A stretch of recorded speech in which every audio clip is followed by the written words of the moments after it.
This week on the Dawg Show, the Bulldogs head to Atlanta for the clean old-fashioned hate rivalry with the Georgia Tech Yellow Jackets. So grab you a cold beverage and let's go. So Georgia beats Tennessee 38-10, improving to 11-0 for the season and 8-0 for the conference. They easily cover the 8.5 point spread and did not cover the over of 59.5. This win over the 18th ranked Tennessee continues to prove why the Bulldogs are the number one ranked teams. This is the 11th straight game Carson Beck has thrown for over 250 yards in a game.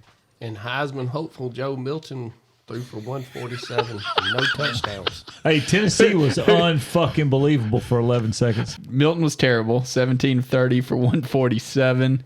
Carson Beck finished 24-30 for 298 and 3 TDs.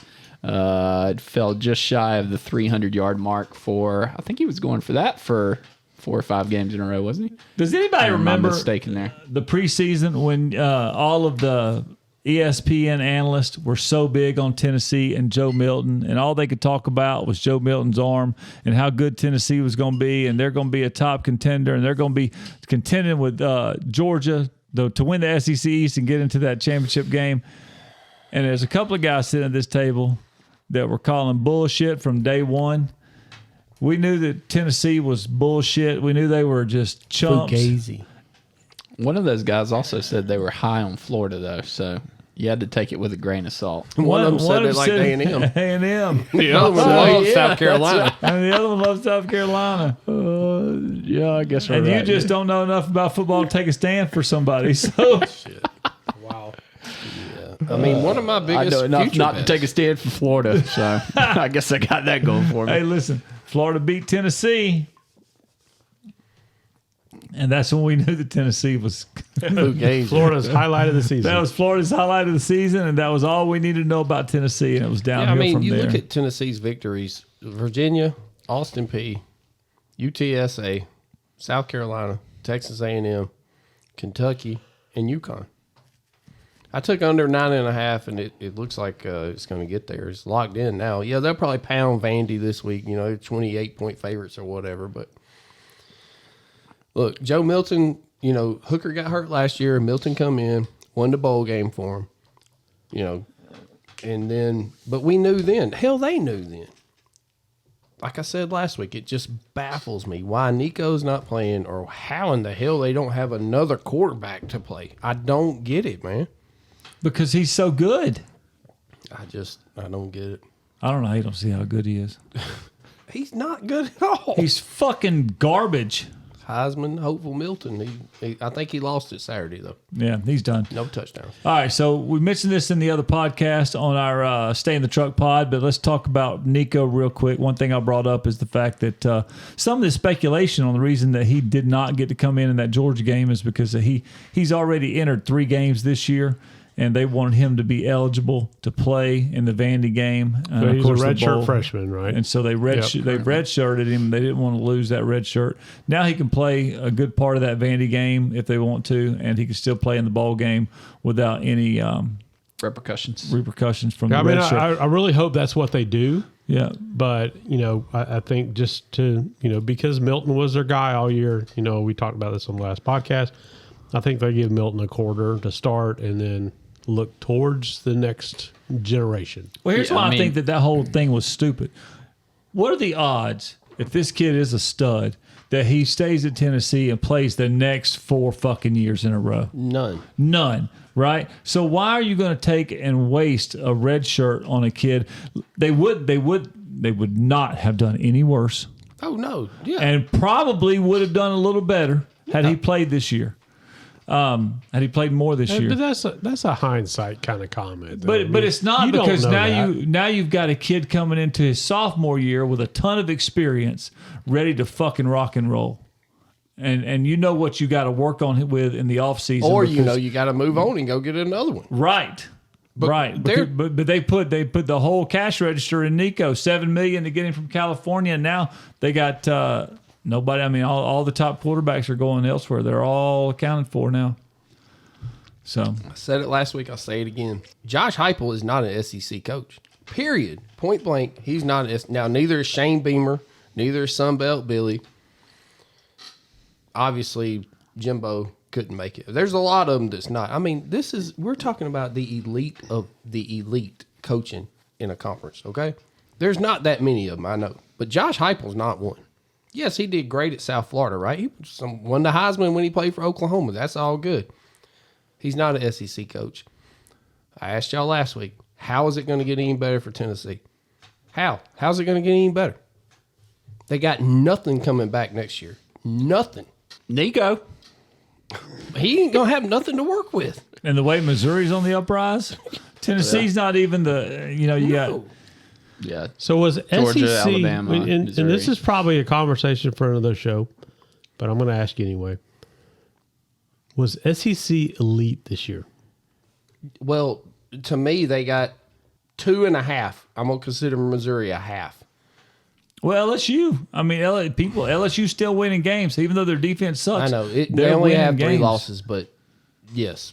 So we'll say 3, with a half being Missouri and the other half being LSU. I would put them 4 teams up against Penn State, Ohio State, Michigan. You got to put them up. I think they can all beat Texas. Now, I know Texas beat Bama in Tuscaloosa. I get it. Don't think they'd do it again. Louisville. I think they would beat Louisville, Washington, Florida State, Miami. But Texas wouldn't beat Alabama. Texas wouldn't beat Alabama right now. No, that's what I said. I don't think they'd do it again. Right. Give me the over-under on Washington LSU. Oh, Lord. 108. Yeah, I mean, well, what was the USC game? I said they were going to score between 90 and 100. It was Washington. Was it Washington USC? Yeah. Yeah. Okay, there you go. They scored Except 92, it'd probably be I more than think. that. Yeah. Well, we thought the Oregon, Washington, or UCL, or USC game was going to go out through the roof too, and it didn't. I thought they were going to get 80 in that game, I said. But, the SEC gets bashed for their schedule for the teams they play that's out of conference. They get bashed for it. Like, Yeah. UAB, I'm looking at Georgia's schedule, UAB. Middle and, Tennessee State. and Ball State and blah, blah, blah, and all that. Now, I mean, hell, Auburn just took a $1.8 million double ass whooping to get beat by New Mexico State. Yeah, I mean, that all changes next year. That all with the new changes SEC. next year. Yeah. But then what are they going to complain about, Josh?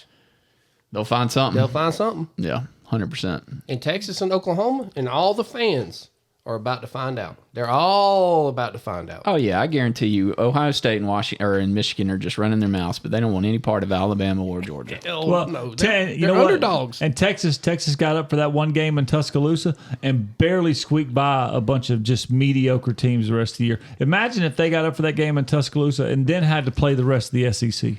Yeah. And now look, just Arkansas would have won the Big Ten West yeah, or whatever the whatever, division yeah, whatever Iowa it is. won. Yeah. Oh, if they were out there with Iowa and Arkansas is going to finish. Wisconsin and them, Arkansas is going to finish what 4 4-8, wins. 4-8. And they would have won the Big Ten. yeah. But look, let's just be straight up. Florida State beat LSU to start the season. They were trailing at halftime, and they come back and beat LSU, which I still don't know how that happened. But that's when we knew right there. Okay, Houston, there is a problem with the defense on LSU. There's a problem. It's just really crazy, but especially Brian Kelly being the head coach. But I'm sure they'll get that resolved in by next year or whatever. But to answer your question, in my opinion, they're still the elite of the elite. We'll find out in bowl season. Oregon is the only one, and like we've said, every podcast we've done, Dan I Don't Kick Lannon has built an SEC team out there. There's 2 SEC teams west of the Mississippi. Utah and Oregon. Yeah. All right, well, we can't get out of here, the Tennessee game, without talking about my man Dylan Bell. He was 1 for 1 throwing the ball for a titty. That's more than Heisman hopeful Joe Milton threw for. He is, baby, 100% Are you telling me completion Dylan Bell threw percentage on for the- more touchdowns than Joe Milton? I don't did. believe it. He 100% did, my Who has friend. been saying for the last 9 weeks, get Dylan Bell the ball. Oh, he's a playmaker. He had one. He's a player. Get him the ball. How many receptions did he have? Well, he had 1 rush for 4 yards, and he had 5 receptions for 90. Yeah. How many touchdowns? 1 touchdown receiving and 1 passing. Right. We were hoping he was going to get a running touchdown in there, too, but he didn't make it Yeah, I wanted happen. to see him get 3. He Yeah. also had a kickoff return for about 35 yards. I don't know what the cycle is in football, but that sounds like it's it. Passing TD, rushing they were TD, comparing him to receiving. Travis Hunter today on his versatility as a player, and I can't remember the award they give for versatility, but All right. So anyway, wrapping that up, Georgia kicked Tennessee's butt 38-10, and we're moving on to Bobby Dodd Stadium to play the Yellow Jackets. Yeah, Georgia versus Georgia Tech, Saturday, November 25th at 7:30. This is the first night game. So this game typically is a noon game. Yeah, I told Mandy, I'm like, they play at 7:30. She was like, what? Yep. So They're not playing at 12? And I'm like, they always play at 12. And I'm like, no, they want the Bulldogs on prime time now. Yeah, so typically this is a noon game, and the last time these teams played at night was in Athens 2010. So Georgia has also played night games against Georgia Tech in Atlanta in 05, 01, 87, 75, and 71. All were Bulldog wins. Georgia is favored by 24 points. Over and under is 59.5. Game time weather is 56 degrees and cloudy. 24.5 and 60. They done bet it up. All right, boys, let's just get to the point. This game is going to be an ass beat. There's going to be 55,000 fans there. And they're going to watch Georgia put up 55,000 Georgia fans. 40,000 of them are going to be Georgia fans. This is going to be a home game. All right, I'm just going to roll with what you said, 55-13.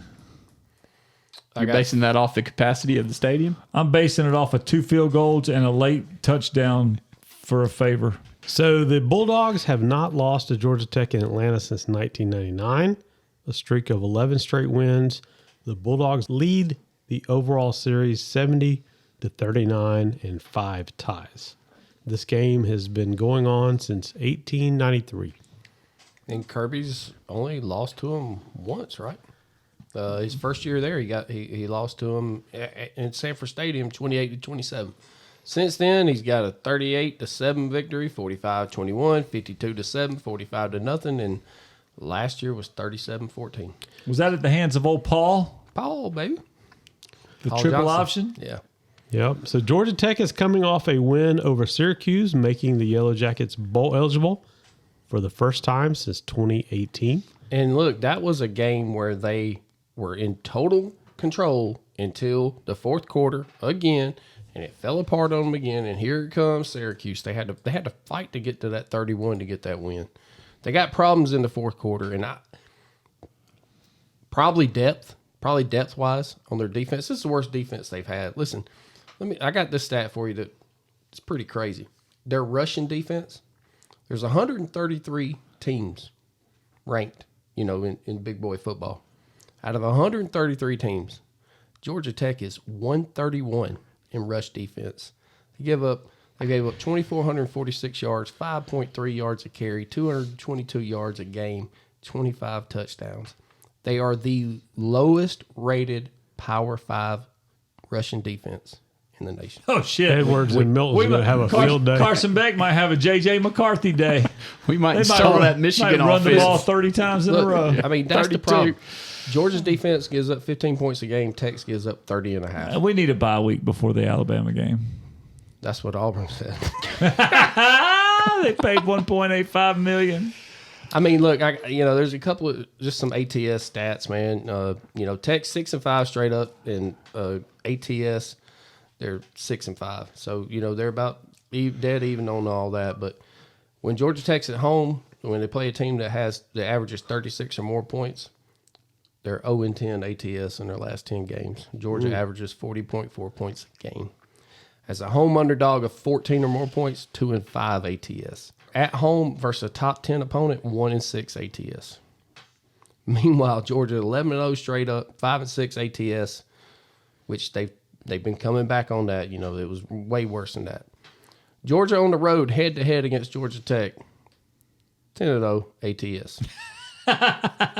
Georgia on the road versus the ACC, 12-1 ATS. Georgia on the road as a favorite, 13-6 ATS.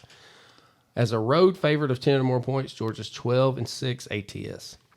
Georgia on the road versus poor rushing defense, yielding more than 4.6 yards a carry, 14-4 ATS. This has blowout of the week written all over it. It's going to be bad.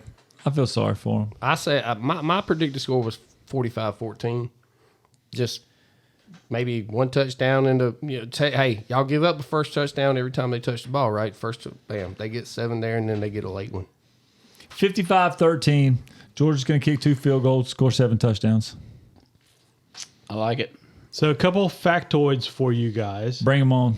So Georgia Tech was a founding member of the SEC in 1933. And Tech ended up leaving the SEC in 1964. And they've regretted it ever since. Probably so.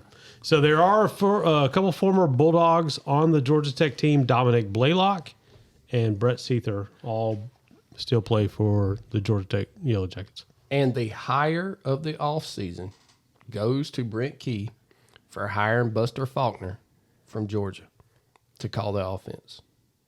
Has totally made a huge difference offensively. This is the worst defense Tech has had in the last couple of years. They're terrible. Defense is no good. Yeah, Buster Faulkner, though, has made a huge, huge difference with Haynes King, with Jamal Haynes, the running back. Haynes King's the second leading rusher on the team. He's played better than anybody expected him to. Absolutely, man. Like, I think he has given Georgia Tech fans a little hope. So we talked about a weird stat for the Georgia Tech Yellow Jackets a couple of weeks ago. And it seems like they have won, is it every odd game? Even. Every even game of the season. They've lost every except odd game. They had won all the even weeks and lost all the odd weeks until Clemson. But that streak is officially over, and so are the Georgia Tech Yellow Jackets. I agree with you boys. I think it's going to be a mollywop. I'm going to go a little more conservative. I'm going to go. No, you're not you. 42-6. I'm going 42-6 here, boys. I like that score. Actually. I'm 45-14. I think it stays under by a point or way. It's really at halftime. Who knows what the hell the score is going to be? I'm around a 42-10. Okay. So you're under too. How about this stat though that I thought was absolutely mind blowing? UGA's special teams punt unit has allowed 0 return yards this year. All year. They've all had All a fair year. catch. Is The that hang not- time has been unbelievable. Nobody's returned nobody's it. even. No. They Nobody's have even not had tried. No, they've all did a fair catch or didn't catch the ball. Oh, holy shit! I think Kirby said that is crazy. They've either kicked 2 or 4 out of the end zone, and Right. the rest of them was just Fair catch. Oh shit! I thought you were saying net was 0, but no, they literally haven't even tried. No, and in his press conference yesterday, he was praising the Gunners, Dominique Lovick and Arian Smith, talking about that people just don't give them the credit that they deserve. I love the end around with Arian Smith this past week. Yeah, that was. It good. was like, you know what? You're the fastest guy on the team. If you can't catch a ball for us, we're going to get you in the game. We'll just hand it to you. Yep. Here, take this. Go that way. Kirby actually said, he was like, I've never heard of no yards returned. He said, I've heard of negative yards, but I've never heard of none. Right. He's Yeah, like, that's so yeah, wild. that's pretty crazy. Yeah. So let's talk about the Georgia football injury report for this week. Tate Ratledge with the knee injury. They ended up saying that he had a bone bruise after the x-rays were negative. No structural damage. He's good to go. Rod Thomas, foot injury. His x-rays were negative also. Minor foot strain, and he should be good to go as well. Cornerback Julian Humphrey, upper body. He is doubtful for the week. Kirby was non-committal regarding the nature of his injury. He does remain doubtful to play this week coming up. Dumas Johnson with his forearm. He is still doubtful with a fractured forearm. Most likely we would not see him. If we do see him, it'll probably be the bowl game. Brock Bowers, of course, we've seen him the last couple of weeks. We think he's pretty much good to go. Ladd McConkey, he injured his ankle again that he had been nursing during the Ole Miss game. He was in the Tennessee game, very limited. He should be available for the Georgia Tech game if needed. But he's also questionable with his ankle, and he's also been dealing with back injuries. All right, guys. Well, that's our show for the week. We really appreciate you tuning in. Please remember to subscribe and to like, and go Dogs.